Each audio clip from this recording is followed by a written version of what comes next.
la thématique correspondant à la demande de Madame Tanzi, c'est une histoire des espaces scolaires que j'ai surtitrée de la déambulation socratique à la réalité virtuelle. Donc vous voyez qu'on va parcourir un temps vaste.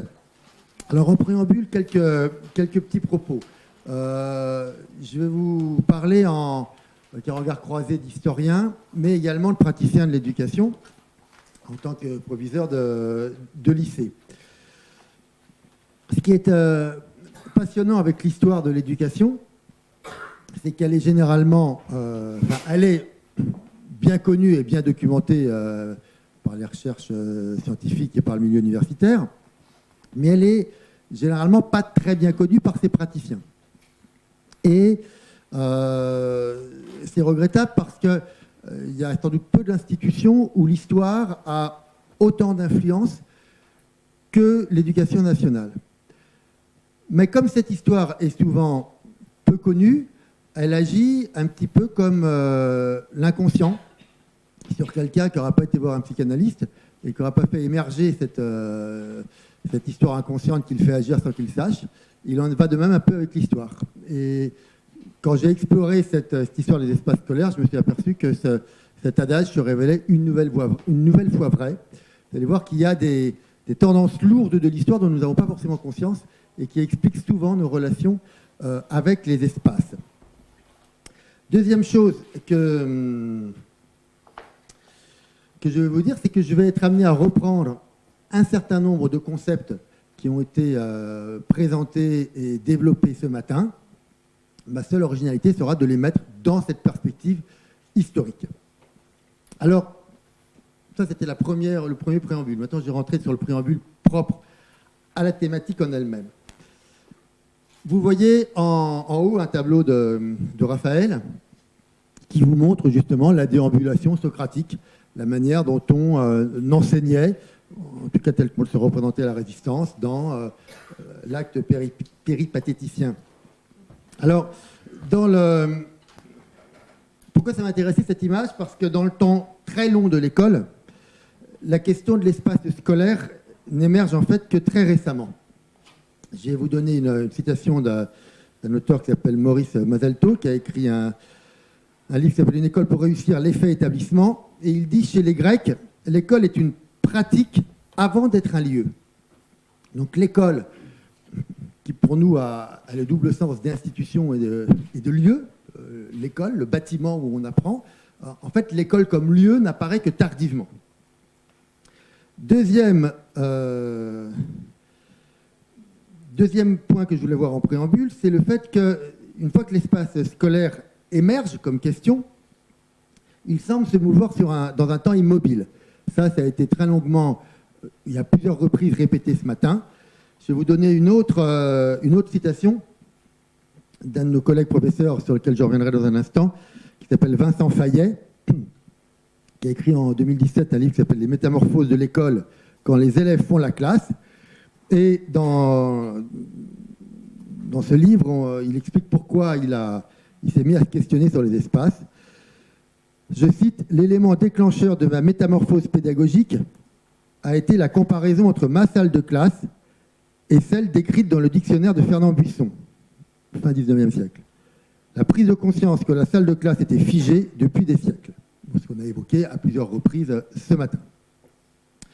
Troisième point en préambule, et qui va reprendre tout ce qu'on a dit ce matin, c'est que la question de l'espace scolaire, si elle émerge très tardivement et si elle se meut dans un temps immobile, elle n'en est pas moins une question essentielle.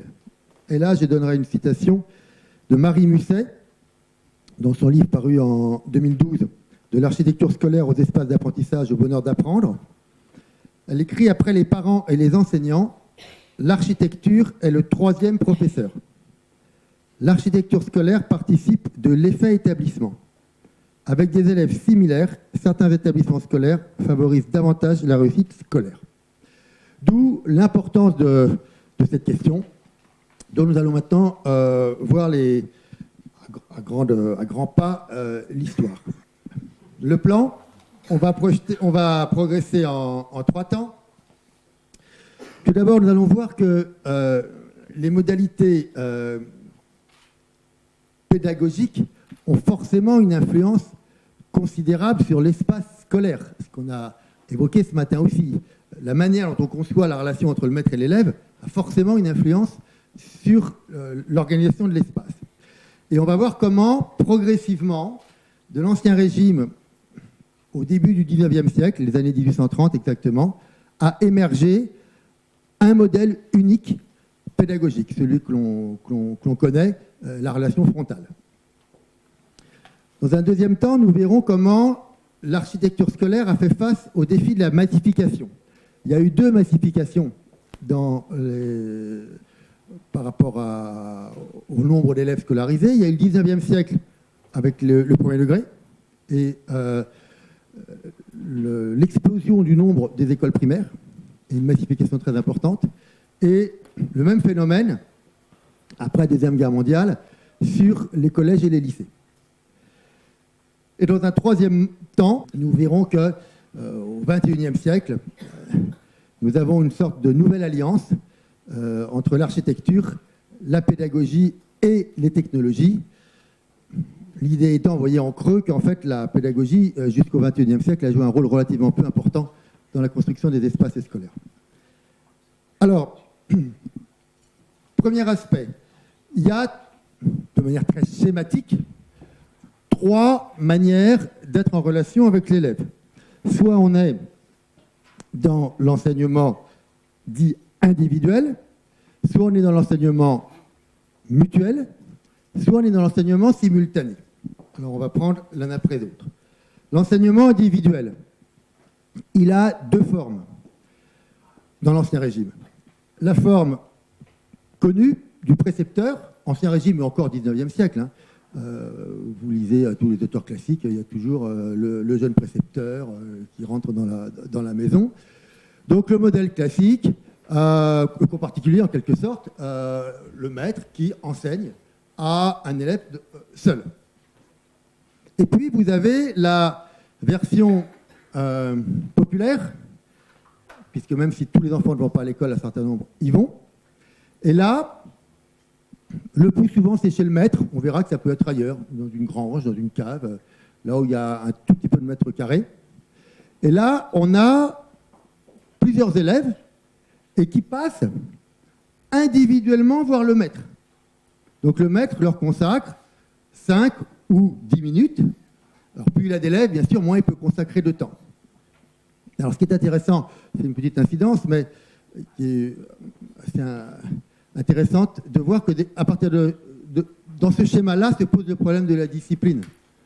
Parce que quand vous vous occupez d'un élève, il y en a 19 autres qui font rien. Donc comme ils font rien, ils font des bêtises. Et c'est à partir de là que l'image du maître avec sa férule et qui se met à taper fortement. Au début du XIXe siècle, les instituteurs sont souvent surnommés toque-peau, parce qu'ils tapent tellement fort qu'ils toquent la peau. Le problème de la discipline vient déjà du fait qu'on s'occupe d'un élève à la fois, et donc on ne s'occupe pas des autres. Alors ça, c'est donc l'enseignement dit individuel. Le plus intéressant, sans doute, c'est l'enseignement mutuel. Pourquoi je dis que c'est le plus intéressant? Parce que ça aurait pu être le mode qui se serait imposé à nous. Ça a failli être le mode dominant. Et l'histoire de l'école en aurait été tout autre. C'est quelque chose qui se développe, je vais rapidement, qui a inventé, disons, au XVIIIe siècle. En Angleterre, enfin, en fait, ça vient de France, mais c'est comme souvent passé par l'Angleterre, puis ça revient chez nous, au début du XIXe siècle. De quoi s'agit-il? Un système extrêmement ingénieux qui permet de scolariser ensemble, avec un seul maître, plusieurs centaines d'élèves. On a eu jusqu'à 300, 400, 600 élèves dans un même espace. Le maître, vous voyez, il est là, et sa parole est relayée par les élèves eux-mêmes, d'où la notion d'enseignement mutuel. Vous avez un principal répétiteur ici, et c'est relayé ensuite ici.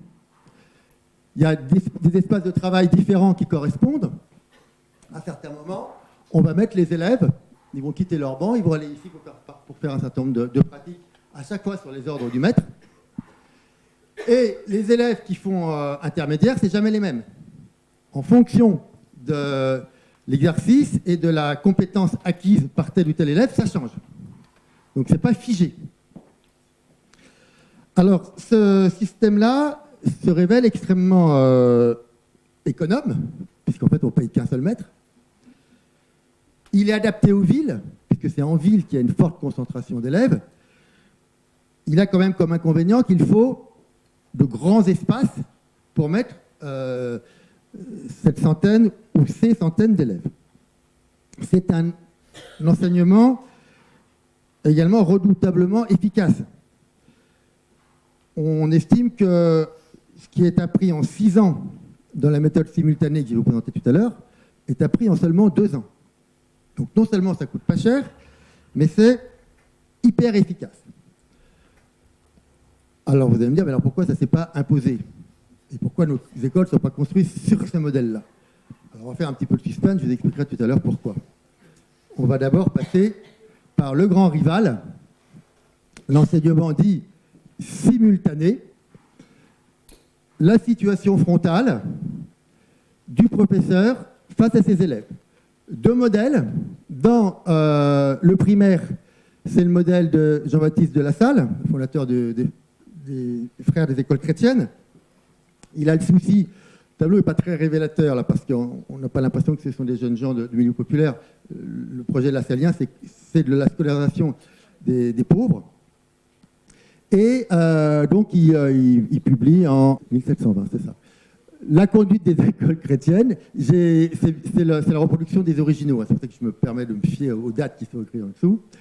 Et en fait, il reprend un modèle qui avait été inventé à la fin du XVIe siècle par les jésuites pour les collèges, scolarisant la noblesse et la bourgeoisie.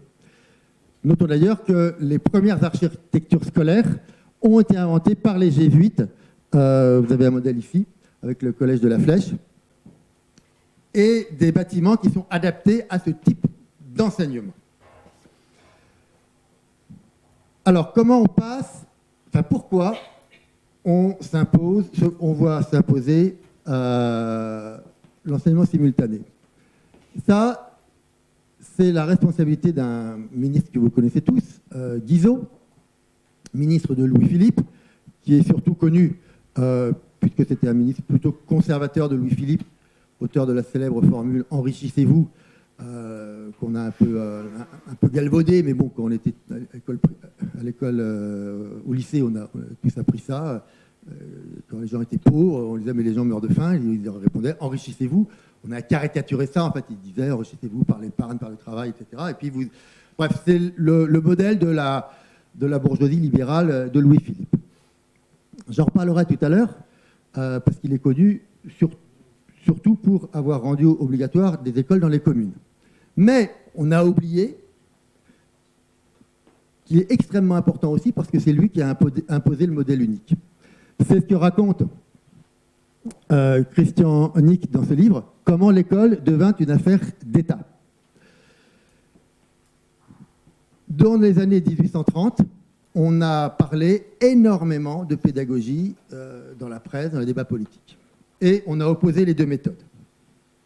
Alors, normalement, Guizot, il aurait dû être pour l'école mutuelle. Pourquoi? Parce qu'il était protestant. Et l'école mutuelle, c'est porté par les protestants. C'est également porté par les libéraux, qui aiment bien cette idée d'enfants qui apprennent à s'éduquer mutuellement les uns les autres. Il y a une forme de libéralisme dans cette idée-là. À l'inverse, les catholiques, ils voient dans l'école mutuelle ce qu'ils appellent l'école du diable. L'école du diable parce qu'elle est soutenue par les libéraux, parce qu'elle est soutenue par les protestants, parce qu'elle est soutenue par les anticléricaux. Et puis aussi parce que on la soupçonne de ne pas être bonne dans l'enseignement de la morale. Pourquoi? Parce que pour enseigner la morale, il faut avoir quelqu'un qui soit exemplaire. c'est la figure du curé en chair, et à l'école, c'est la figure du professeur. On l'a évoqué ce matin, hein, toute l'aura qui entoure toute la majesté du professeur. Et le professeur, s'il n'est pas exemplaire, si on ne le voit pas, s'il n'est pas au centre de la scène, eh bien, on peut penser que la morale ne passera pas. Et comme il y a un souci moralisateur dans l'Église catholique, on y voit l'école du diable. Et Guizot, assez paradoxalement, alors qu'il a été l'un des fondateurs des sociétés qui ont soutenu l'école mutuelle, une fois qu'il arrive au pouvoir, il va complètement changer son fusil d'épaule, parce qu'il a la préoccupation, en développant les écoles, puisqu'il va faire construire une école par commune. C'est toujours dangereux de libérer l'intelligence et le savoir. Il faut donc contrôler ça par une morale qui dira comment faire un bon usage de ce savoir. Et il considère que l'école mutuelle, effectivement, ne permet pas l'apprentissage de la morale. Et il va charger l'un de ses collaborateurs, qui s'appelle Paul Laurin, de faire tout un travail philosophico-pédagogique, on va dire, de sécularisation. Les frères parlaient du mode simultané, et Paul Laurin va parler, lui, de la méthode simultanée. On change juste un mot, mais ça change tout. On le laïcise, on enlève l'aspect religieux, et ce modèle-là va être le modèle qui va être adopté par Jules Ferry. Puisque l'école de Jules Ferry, c'est en fait rien d'autre que l'école catholique dont on a enlevé le clergé et on a enlevé Dieu. Mais on garde la même méthode, et notamment cette idée que la parole vient d'en haut, qu'entre l'élève et le savoir, il y a un intercesseur. À l'église, c'est le curé, à l'école, c'est le maître. Tout ça est fort bien expliqué dans le dictionnaire pédagogique de Ferdinand Buisson, où il explique que si on veut que l'enseignement moral soit important, il faut qu'on ait ce mode d'enseignement, et parallèlement, il faut que le hussard noir de la République, qui est l'instituteur, soit exemplaire. Donc vous savez qu'on exige des instituteurs qu'ils aient une vie quasi de moine, extrêmement vertueuse. Mais pourquoi ? Parce qu'il est modélisant. Et tout ça va ensemble. C'est parce qu'il est modélisant qu'il doit être mis en situation au-dessus de l'élève. Et la relation pédagogique frontale, elle est fondamentalement une relation cléricale qui a été sécularisée. C'est le grand paradoxe de la France, un pays anticlérical, mais dont l'école est construite sur un modèle clérical et de parole en chair, du curé. Pays fondamentalement antimonarchiste qui a coupé la tête à son roi, mais dont les institutions républicaines sont étonnamment monarchistes. Bon, ça c'est le paradoxe français. Et alors, c'est ainsi que s'explique ceci sur lequel on a beaucoup insisté ce matin. La salle de classe de Jules Ferry, la salle de classe à peu près aujourd'hui. C'est la même. D'où la phrase de Vincent Fayet, que je vous reprends ici. L'élément déclencheur de ma métamorphose pédagogique a été la comparaison entre ma salle de classe et celle décrite dans le dictionnaire de Fernand Buisson, la prise de conscience que la salle de classe était figée depuis des siècles. Or, des siècles, il exagère. En fait, c'est figé depuis un siècle et demi. J'avoue que je connais assez bien l'histoire de l'école, je connais assez bien l'histoire de la République. Je ne connaissais pas bien l'histoire des espaces scolaires, je l'ai un peu découverte pour cette formation. Mais d'un seul coup, ça m'a fait... d'un seul coup, j'ai beaucoup mieux compris pourquoi on avait du mal à faire bouger ça. Parce qu'en fait, vous avez tout cet inconscient clérical, moraliste. Il n'y a pas de jugement de valeur dans ce que je dis. Je ne dis pas que c'est bien ou mal. Hein. Je dis simplement il y a une conception du rapport au savoir et une forme de théocratie du savoir. Que le savoir est... Les protestants ne sont pas du tout comme nous. Et c'est pour ça que c'est intéressé à l'école mutuelle. Pour le protestant, il y a un rapport direct entre le croyant et la Bible. Le pasteur, il est accompagnant dans la découverte du texte sacré. Je pense que chacun voit les parallèles que je veux faire entre les modes de transmission des savoirs ou d'acquisition des savoirs. Alors maintenant qu'on a vu ces modalités, mais qui me paraissaient essentielles, on va voir les deux modes de modalité, les deux modes de massification, excusez-moi. La période de l'école primaire, qui s'est massifiée au cours du 19e siècle, puis l'enseignement secondaire. Alors, l'école primaire, il faut voir qu'au départ, il y a très peu d'écoles. J'ai pris l'exemple d'un auteur qui raconte l'école vers 1820. Alors, pour ne pas mettre que des images, j'ai fait exprès de mettre un petit texte littéraire. Bellamy, c'était le nom de son instituteur, il raconte ses souvenirs. Ça se passe en Saintonge, près de Royan. Habitait une maisonnette vénérable. Il tenait son école à un rez-de-chaussée d'1 mètre en contrebas, qui pouvait passer sans malveillance pour un caveau. Bon, on allait là où il y avait de la place, il n'y avait pas d'école. L'instruction donnée en ce temps-là visait à la plus sévère des économies. On apprenait à lire sur du sable pour ménager le papier. L'influence scolaire de Bellamy rayonnait à 2 lieues à la ronde. Il n'existait à cette époque, vers 1820, d'école communale ni à Vaux, ni à Courlay, ni à Saint-Georges, ni à Breuillet, donc tous les villages des alentours. Les petits garçons de ces villages, les petites filles, on n'en parlait même pas, elles n'allaient pas à l'école, les petits garçons de ces villages venaient en sabots par tous les temps à son école, un morceau de pain et un fromage de pique dans leur gibecière. Donc on est confronté à un réel manque d'école, chose qu'on a du mal à imaginer aujourd'hui, parce que quelque part, dans des problèmes de riches, on se questionne sur comment on va aménager les espaces scolaires, mais il n'y avait pas d'espace scolaire à l'époque, on pouvait. D'où l'intervention de ces deux personnages, Guizot, dont j'ai parlé tout à l'heure, qui est connu pour sa loi du 28 juin 1833. Alors on fait souvent le mépris, on croit qu'il fait obligation aux communes d'avoir une école. Non, il fait obligation aux communes d'entretenir au moins une école primaire. Il autorise les villes qui ne sont pas très fortunées, ou les villages, à louer des locaux. Par contre, l'obligation de construire une école véritablement, c'est Jules Ferry qui va le faire en 1878. Et Jules Ferry va également créer une caisse spéciale pour aider au financement.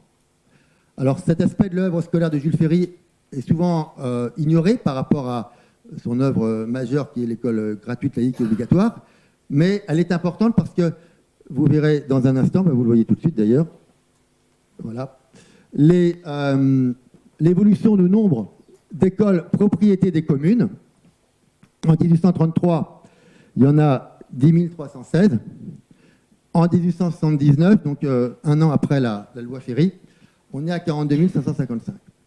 Donc ça a été une construction massive, un effort considérable qui a été demandé aux communes. Et comment est-ce qu'on a fait face à cette obligation de construire ? Tout d'abord, on a, alors je caricature un petit peu en essayant d'aller à l'essentiel. Oui, voilà, on voit fleurir au XIXe siècle des plans types, comme celui-ci. Alors ça, c'est l'ouvrage célèbre de Bouillon, qui s'appelle « De la construction des maisons d'école primaire », 1834. En 1863, il y a Leculé, qui publie également un certain nombre de plans types. Un autre architecte célèbre qui s'appelle Pompée, qui publie des plans en 71 et en 73. Dans les années 1880, c'est un dénommé Narjou. Donc on a des plans types qui vont faciliter le travail des maires, puisqu'ils vont en quelque sorte, et des maîtres et des architectes, qui vont se référer. Alors ce n'est pas des plans proprement parler obligatoires, mais qui donnent des idées et qui sont relativement suivis. Et c'est pour ça que d'une manière générale, les écoles du XIXe siècle, elles ont quand même beaucoup de points communs. Par ailleurs, il y a des directives nationales auxquelles se plient ces plans. On a l'ordonnance Guizot en 1833, rapport parlementaire de Barthélemy Saint-Hilaire en 1948, les circulaires Fourtoul de 1853. Alors celle de 1853, elle est originale parce que c'est la seule qui dit « N'oubliez pas de mettre un petit côté régionaliste dans l'école que vous faites pour respecter la culture locale ». Toutes les autres sont uniformité des bâtiments scolaires. On a à nouveau une circulaire Ferry en 1880 et on a une instruction spéciale, un texte important en 1887. Quels sont les critères retenus dans ces plans et dans ces instructions ? Eh bien, le premier aspect, c'est qu'il faut que l'école s'affirme symboliquement. Je reprends le texte de Narjou, l'un des architectes dont je vous parlais. L'école doit être pour l'enfant un lieu à part, un monument dont le caractère le frappe et l'étonne. Tout autant que nous sommes, nous n'avons pu échapper à l'impression que nous cause l'aspect des grands cloîtres, des grandes basiliques, des couvents, des mosquées ou des temples. Il faut transporter dans la vie civile, pour en tirer parti, ces sentiments dont d'autres ont su si bien faire profiter l'idée religieuse. Vous voyez que là, la question, la pédagogie est comme assez secondaire. Ce qui compte, c'est d'instituer l'ordre républicain et l'ordre scolaire. Mais là, on ne peut pas être plus clair que ça vient du modèle religieux. Et avec le côté, le savoir, ce n'est pas quelque chose qui est proche, dont il ne faut pas avoir peur, qu'on peut cajoler tranquillement. Non, c'est quelque chose qui fait peur, qui vient d'en haut. Et il ne faut pas se tromper quand on le récite, sinon ça taper sur les doigts. Alors, autres éléments qui sont pris en compte. Je viens d'évoquer l'affirmation symbolique de l'école. L'hygiène, on l'a évoqué ce matin. Ça revêt au XIXe siècle une importance très très importante. La lumière, l'obsession de l'infection. Mais alors, on s'en moque un peu aujourd'hui. Mais en fait, on vient d'un siècle qui, avec Pasteur, va découvrir les microbes, va découvrir qu'en fait, on mourait très jeune. Il y avait le côté hygiéniste, ça fait un peu sourire. En réalité, c'était très très important. Paul Lorrain, dans son tableau de l'instruction primaire en France, en 1837, le pédagogue qui a travaillé avec Guizot est celui qui a contribué à séculariser l'enseignement simultané. Qu'est-ce qu'il dit ? Il dit qu'il faut absolument protéger, je cite, ces pauvres enfants qu'on entasse dans des foyers d'infection et d'épidémie. C'est le caveau qui était évoqué tout à l'heure que je disais. Il ne faut plus reléguer l'instruction primaire dans un repère qui ne coûte rien à personne. Ça aussi, c'est important. Il dit, voilà, mettez de l'argent. Mais mettez de l'argent pour que les enfants ne tombent pas malades. Ferry va être très sensible à ça aussi, parce que comme il a rendu l'école obligatoire, il ne veut pas s'entendre dire par les parents, mais on n'envoie pas nos enfants à l'école parce qu'ils vont attraper des maladies. Il y a quelques obsessions. L'eau est une grande obsession. Il y a deux types d'eau. Obsession des eaux sales qu'il faut éliminer, notamment dans les toilettes. Et par contre, l'obsession d'une eau bienfaitrice et purificatrice qui doit pouvoir arriver. Le cubage, on en a parlé tout à l'heure. Ce qu'on appelle les privés, qui sont les toilettes. Moi, j'aime à dire aux parents d'élèves, mais en fait, je me suis aperçu que c'était vrai. C'était une des préoccupations essentielles de l'école depuis au moins Jules Ferry. Et il y a une grande obsession des accidents, des enfants qui tombent en fait, dans les toilettes, des odeurs, des inconforts, et aussi des pratiques honteuses, dont on sait qu'elles peuvent se passer dans les toilettes. Et c'est une des raisons pour lesquelles les toilettes sont toujours construites à un endroit visible depuis le bureau de l'instituteur. Je parle pour le premier degré. Alors c'est très drôle parce que, enfin c'est un peu anecdotique, mais on a l'obsession des toilettes, il faut les surveiller, on est dans cet enseignement frontal, et on n'a surtout pas l'idée que l'instituteur pourrait se lever de son bureau. Donc il doit tout voir sans bouger de son bureau. Et toute la surveillance est organisée comme ça à partir d'un point fixe. Alors, la pression économique, on recourt beaucoup aux briques qui sont moins chères que la pierre, puis ensuite les matériaux métalliques. Et au final, vous voyez que les préoccupations pédagogiques sont assez secondaires. Il y a peu de textes où on fait vraiment référence à des obligations pédagogiques. Je vais, parce que le temps passe, passer maintenant sur l'enseignement secondaire. C'est assez bien connu. Hein. Dans les années 60, on construit un collège par jour ouvrable, on précise même. C'est l'époque de la massification de l'enseignement secondaire, la scolarité obligatoire jusqu'à 16 ans. Ça, c'est en 59. Et donc, vous voyez, on multiplie donc, sur une courbe qui est intéressante, c'est que c'est la même courbe que pour les écoles primaires 70 ans ou 80 ans avant. Et donc, on va se retrouver avec les mêmes difficultés. On a un peu progressé dans le savoir-faire de construire massivement, puisque le modèle, ça va être le logement social. On va prendre les méthodes de logement social, avec le préfabriqué, le chemin de grue, etc. On va appliquer ça à l'école. Alors, on a des assemblages d'éléments préfabriqués, ça nous a été évoqué tout à l'heure, ce qu'on va appeler la trame. La trame qui est soit 1m80, donc ces éléments préfabriqués, soit 1m80, soit 3,60, soit 7,20 m, soit 14,40 m. Il faut que ce soit facilement divisible par 2 ou par 3. Il y a des plans types, un peu sur le même modèle que les plans types du premier degré que je vous ai montré tout à l'heure. Alors, ceci étant dit, progressivement, on va revenir de ces constructions préfabriquées et industrielles sous le coup de 3 regards.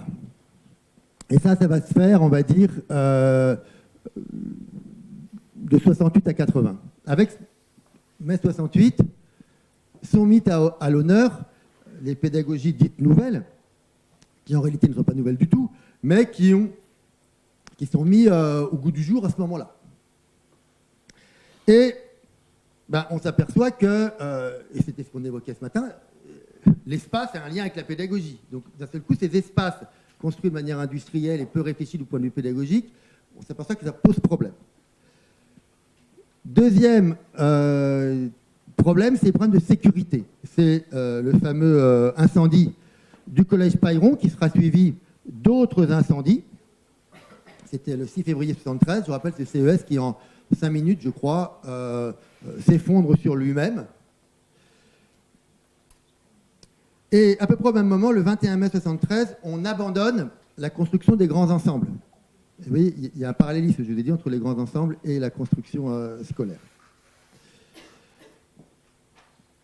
Et à partir des années 80, on va avoir une rupture, mais une rupture qui a lieu avant la décentralisation, contrairement à ce qu'on croit souvent. Ça, c'est une idée qui est développée par Antoine Pro, le grand historien de l'éducation. Généralement, on dit que c'est à partir de 86-87, les lois de décentralisation qui confient les collèges et les lycées aux collectivités territoriales, qui veulent tous avoir leur beau bâtiment. Ce que montre Antoine Pro, c'est qu'en réalité, il y a une prise de conscience qui, en gros, remonte à François Mitterrand, qui notamment organise à la Sorbonne un grand concours d'architectes mettant en valeur des opérations dites exemplaires. Alors, il n'y a pas que des établissements scolaires, mais il y a quand même 10 établissements scolaires parmi ce qui est exposé à la Sorbonne. On voit d'ailleurs que les historiens français se mettent à s'intéresser à l'histoire de l'architecture scolaire. Les précurseurs, c'est Serge Chassagne, Bernard Toulier et Anne-Marie Châtelet, qui, dans les années 80, commencent à écrire les premiers articles, puis ouvrages, un peu documentés sur l'architecture scolaire, alors qu'avant, on n'avait pas grand-chose. L'idée d'Antoine Pro, c'est que la bascule intellectuelle, elle est faite au début des années 80, et quand va arriver la décentralisation, eh bien, le dernier verrou, qui est le verrou financier, va sauter. Et on va pouvoir de nouveau voir se développer le nombre de constructions de collèges et de lycées. Là, vous voyez les dépenses d'investissement. Et il y a bien sûr un lien, on parle de 86, avec la décentralisation.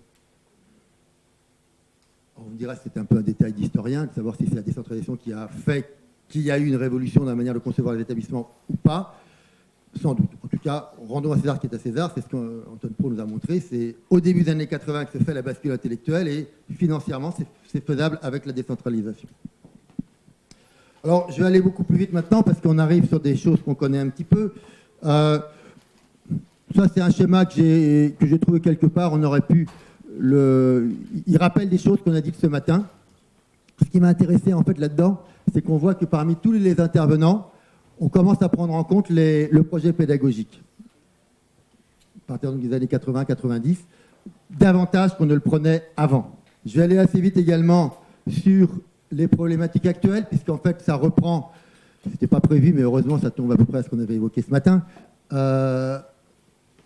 l'idée qu'il faut défonctionnaliser les bâtiments, qu'il faut avoir des lieux réversibles qui vont servir à cela, mais qui 10 ans plus tard peuvent servir à autre chose, décloisonner les espaces, des espaces dédiés au travail en autonomie, adapter la pédagogie différenciée, des espaces pour la collaboration entre enseignants. Et puis on intègre la notion de bien-être, l'accessibilité, les nouvelles normes d'hygiène, de sécurité, les nouvelles normes environnementales. Je crois que ça a été évoqué ce matin que les préoccupations environnementales sont à peu près l'équivalent de ce qu'étaient les préoccupations hygiénistes au XIXe siècle. Donc la préoccupation du moment. Et puis, on l'a évoqué ce matin aussi, penser les espaces virtuels. Puisqu'on a fait toute une réflexion intéressante sur le fait que le numérique en lui-même ne suffisait pas. Et puis, on l'a évoqué ce matin aussi, la nécessité de former les enseignants à l'usage pédagogique des nouveaux espaces.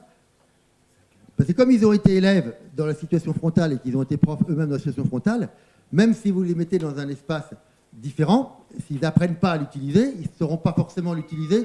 Et je crois même, on a évoqué ce matin, que le naturel revenant à galop, ils réinventeront l'espace frontal. Alors un petit exemple, les CDI. Les CDI, ça a fait énormément bouger les établissements scolaires et la conception de l'enseignement. C'est récent, l'histoire des CDI. Le premier date de 1959. Et vous voyez donc en quelques années comment ça se développe. Et alors le CDI, c'est très important parce que c'est l'idée, largement inspirée notamment des pédagogies Freinet, que l'élève il a accès directement aux documents, qu'il peut collaborer avec son voisin, que même s'il y a un professeur documentaliste dans la salle, il est un peu tout seul dans son acquisition de savoir. C'est une philosophie totalement différente de l'éducation. En 1966, on a unifié les fonctions de bibliothécaire et de documentaliste, parce qu'au début, ce n'était pas la même chose. Je me rappelle d'ailleurs moi-même, quand j'étais jeune professeur au lycée Bascan de Rambouillet au début des années 90, il y avait la bibliothèque, et puis dans un autre bâtiment, il y avait le centre de documentation. Ce n'était pas le même. C'était deux personnes différentes qui géraient ça. En 89, on crée le CAPES de professeur documentaliste. Et en 2012, on commence à fantasmer de quelque chose qui ne voit pas trop souvent le jour, malheureusement, qui s'appelle le Centre de connaissances et de culture. Mais c'est une idée d'un espace mélangeant vie scolaire et CDI, qui soit à la fois un espace de lieu de vie et lieu d'apprentissage, et donc une conception, là encore, de l'enseignement assez différente. Je voudrais juste simplement aborder, pour terminer, 3 points. D'abord, celui de la réalité virtuelle, qui, à un moment, vient quand même interroger la classe. Parce que là, je vais vous montrer, si ça marche, un cours en bac pro industriel. Bonjour Romain, j'ai besoin de toi pour un dépannage. Va voir le conducteur de ligne dans la zone d'emballage, la fardeleuse est en panne. Le film rétractable sur les briques de lait est brûlé.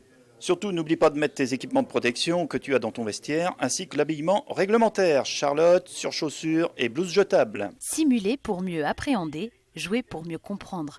En s'immergeant au cœur de la réalité virtuelle, l'Académie de Nantes offre un vrai complément à la formation de ses futurs pilotes de ligne de production, à partir d'une problématique élaborée entre autres par Stéphane Renou, enseignant et scénariste inspiré par l'opportunité numérique du CAVE.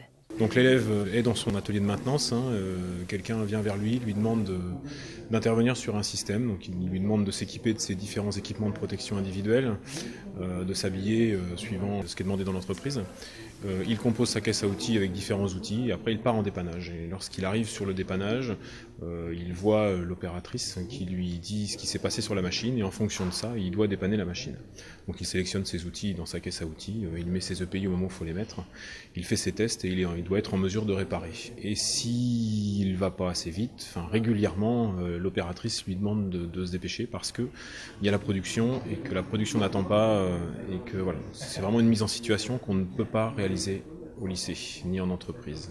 C'est précisément dans cette gestion de la pression que réside tout l'intérêt du CAVE ou des lunettes 3D, 2 outils de réalité virtuelle inédits dans l'Académie de Nantes.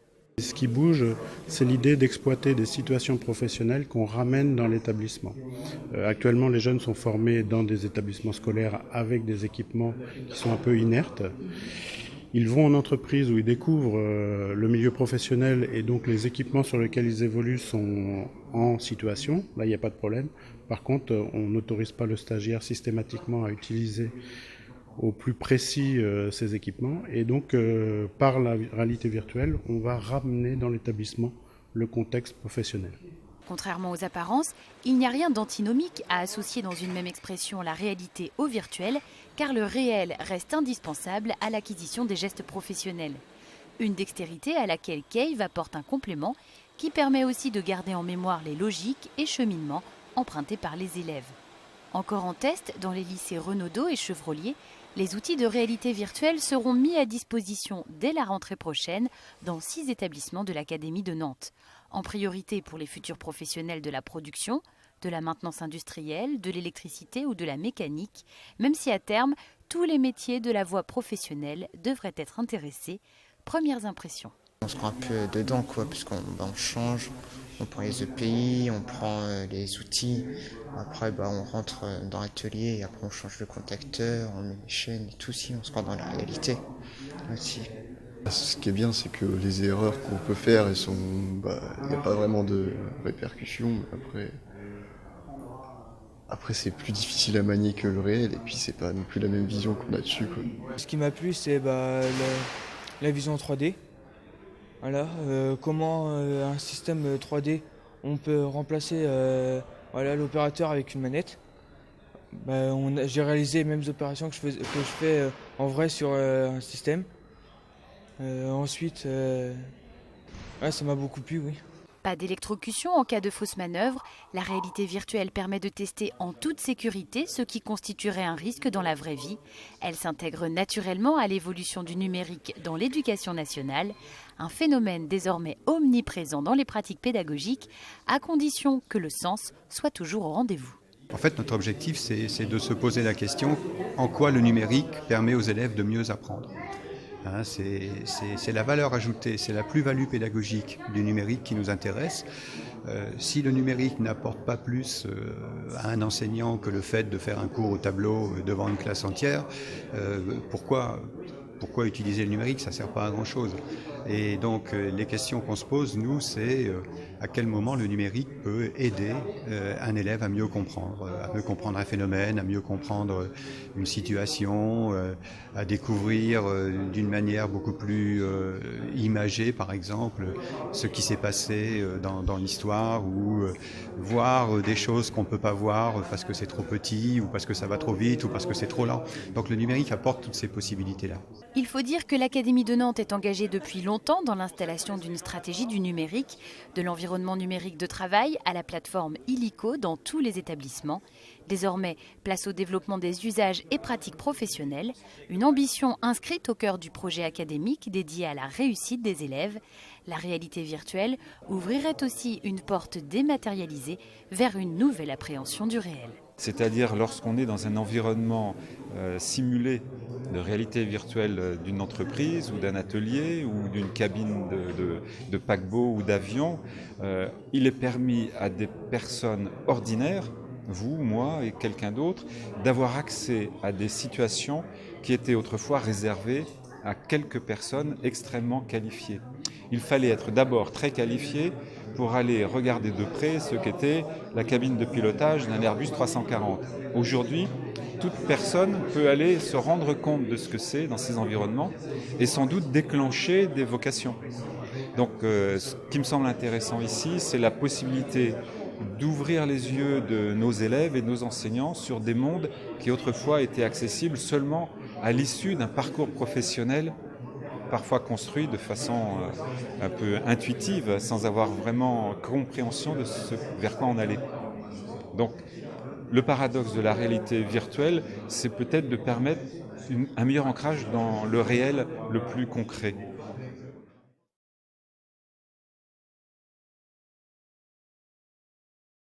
Alors, c'est pas la peine d'aller plus loin. Vous avez vu que déjà, là, ça nous résout des problèmes. Je manque d'espace pour avoir mon atelier. C'est plus un problème, en fait, parce que je peux avoir accès. Donc, ça résout pas mal de problèmes d'espace. Autre chose, la réalité virtuelle. Alors ça, on va partir au Canada un instant. Parce qu'elle permet une exploration libre et individualisée, la réalité virtuelle peut significativement contribuer au développement de l'autonomie de vos élèves.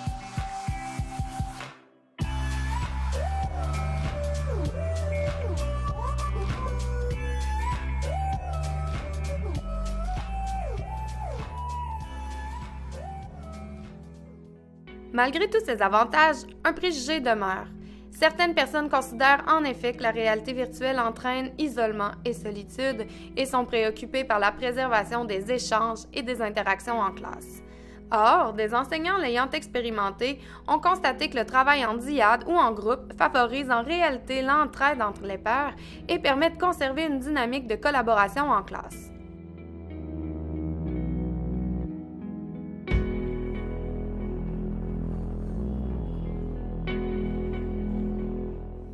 Si on travaille avec la réalité virtuelle à travers des lunettes, on pourrait penser que les élèves vont être isolés, vont travailler de leur place, chacun avec leurs lunettes et vont découvrir, parcourir de manière individuelle. C'est vrai, ça peut être possible que ça se passe de cette façon-là. Comme enseignant, on a peut-être un devoir dans la façon de présenter l'activité et dans la façon de la faire vivre à nos élèves. Par exemple, moi, j'ai travaillé en équipe de 2. Alors, j'ai proposé aux élèves de former des équipes et je leur ai donné des lieux à visiter en équipe. Alors, ça oblige les élèves d'abord à collaborer parce qu'ils doivent rechercher des choses ensemble. On peut aussi proposer aux élèves qu'une paire de lunettes. À ce moment-là, c'est un des membres de l'équipe à la fois qui regarde et qui, une fois qu'il a trouvé, partage avec son coéquipier et vice-versa. Donc, ça peut être intéressant. Et il faut mettre à profit aussi les équipes entre elles. On ne se le cachera pas, quand on travaille avec la technologie, ça arrive parfois, on a des petites problématiques qu'on rencontre et sur le coup, OK, comment je pallie à ce problème-là? Moi, je mets à profit les équipes. C'est-à-dire que, comme j'ai parlé tout à l'heure, j'ai parlé de laboratoire dans la classe. Donc, les élèves, je les amène à travailler, non seulement en équipe de 2, mais travailler tous ensemble. Donc, par exemple, si une équipe rencontre un problème, bien là, moi, comme enseignante, je peux le dire « Ah, telle équipe a rencontré telle problématique, y a-t-il quelqu'un à qui c'est arrivé et qui a trouvé une solution pour régler ce problème-là? » Et là, à ce moment-là, les équipes peuvent interagir entre elles. Donc, à ce moment-là, on n'est pas dans l'individuel. Et parfois même, comme enseignant, ça peut être aidant parce que si j'habitue mes élèves à mes équipes, à travailler entre elles, bien à ce moment-là, moi, ça me décharge comme enseignante de devoir être très sollicité à répondre à différentes questions parce que les élèves vont peut-être utiliser l'équipe d'à côté pour dire « j'ai tel problème, peux-tu m'aider? » Puis après ça, bien, si le problème n'est pas réglé, ils peuvent faire référence à moi comme enseignante.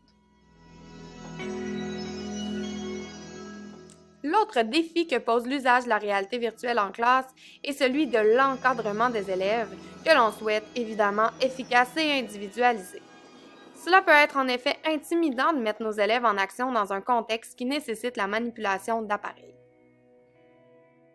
Comme enseignant, quand on utilise la réalité virtuelle, je pense qu'on gagne quelque chose. C'est positif pour l'enseignant. C'est pas en surplus de ta tâche. Parfois, quand on arrive avec une nouvelle exploitation d'une nouvelle situation d'apprentissage avec des nouvelles technologies, on est parfois un peu rébarbatif à les utiliser parce qu'on a peur que ça ajoute à notre tâche qui, on va se le dire, parfois on a plusieurs choses. Au contraire, moi je trouve que comme enseignant, on gagne à l'utiliser parce qu'on va chercher la motivation de nos élèves, parce que c'est plaisant pour eux. Pour nous, ça nous sort de notre classe qu'on est habitué de faire. Donc, ça apporte quelque chose de nouveau et c'est stimulant. Je vous le dis, ça l'est autant pour nous que ça peut l'être pour nos élèves. Alors, c'est vraiment gagnant d'utiliser la réalité virtuelle dans nos classes.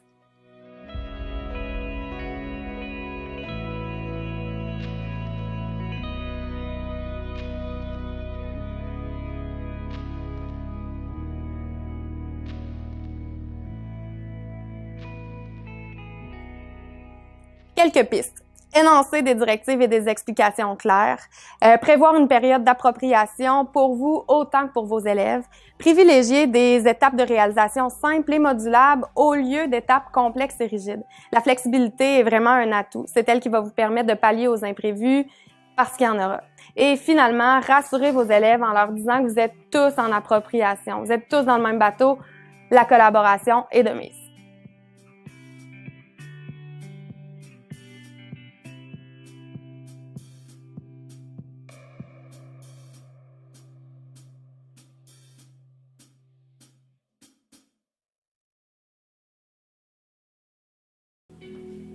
Alors, on ne va pas aller plus loin, je voulais juste que vous voyez un petit peu ces images.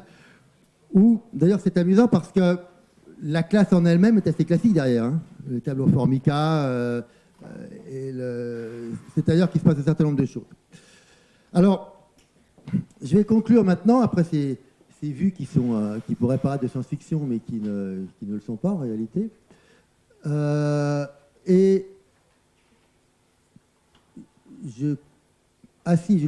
le Fab Lab, forcément, il faut que je vous montre ça quand même.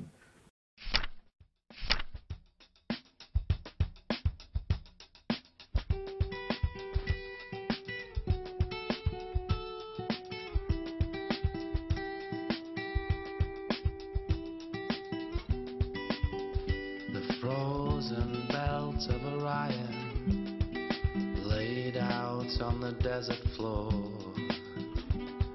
the oldest wonder built by giants or somebody here 12,000 years before.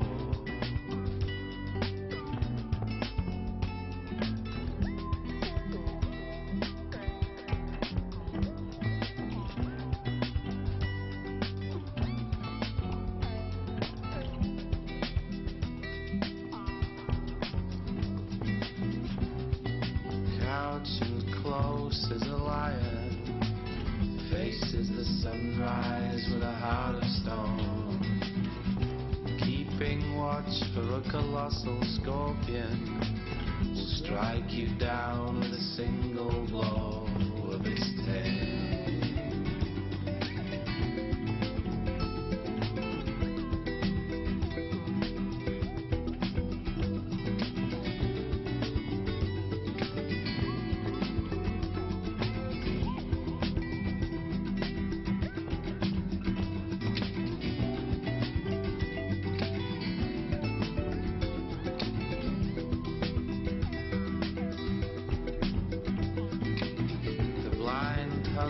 Marks out points of a compass with precision of an unerring degree.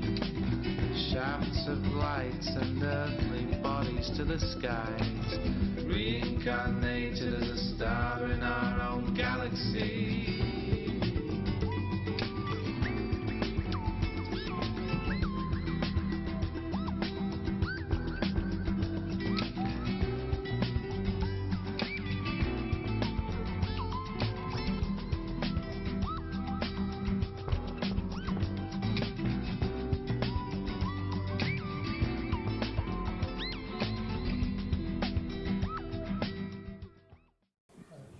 Je vais terminer sur deux images qui reprennent des choses qui ont été évoquées ce matin.